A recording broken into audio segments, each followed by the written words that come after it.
India is celebrating Onam today, which is the festival of rice. I didn't know, I had to literally Google it.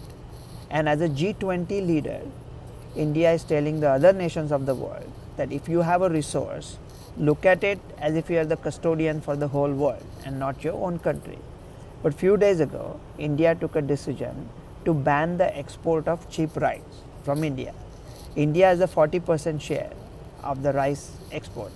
I had no reason to know it. I had to Google that too.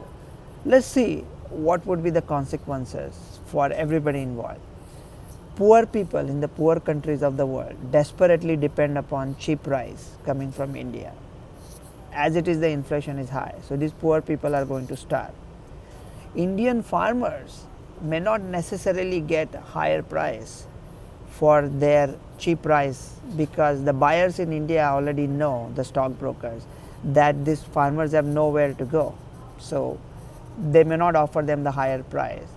And the prices for Indian consumers may not come down if the market still holds and the farmers are not selling. So nobody is happy. I had another idea. India didn't ban the export of fragrant rice, which is basmati, which is considered as a luxury rice. And it is bought by many countries of the world, mostly United States.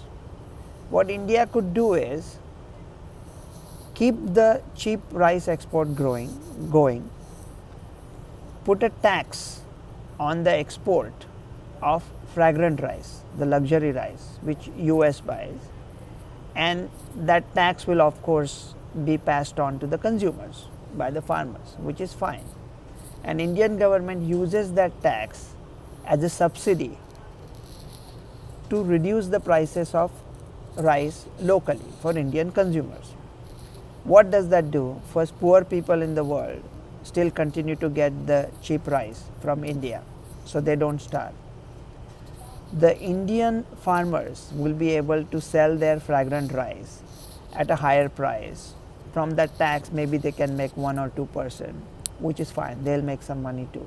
And Indian consumers get a subsidy for a reduced rice prices from the government. So these three people are happy. But somebody has to bear the cost. So who's that somebody?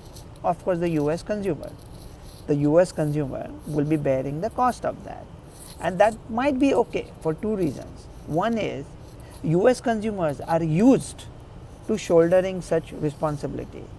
Means the vaccines, the books that the Asian editions, the African editions that are sold at a substantially discounted prices. One good idea for the vaccine makers or the book dealers would be to reduce the price, but they won't do that. They keep the price very high in US, take all the money from the US consumer and use some of that money to have cheaper editions in Asia and Africa so they can make the sales. So US consumers are used to it. And secondly, eating fragrant rice is considered as luxury. So people who can afford it, they are paying for it. They are literally paying for luxury and they'll pay a little bit more. Truth be told, I don't know anything about rice, import, export, inflation, economy, nothing. I just thought, let's have a common sense rant on Onam. Happy Onam. I just googled to find out what it was.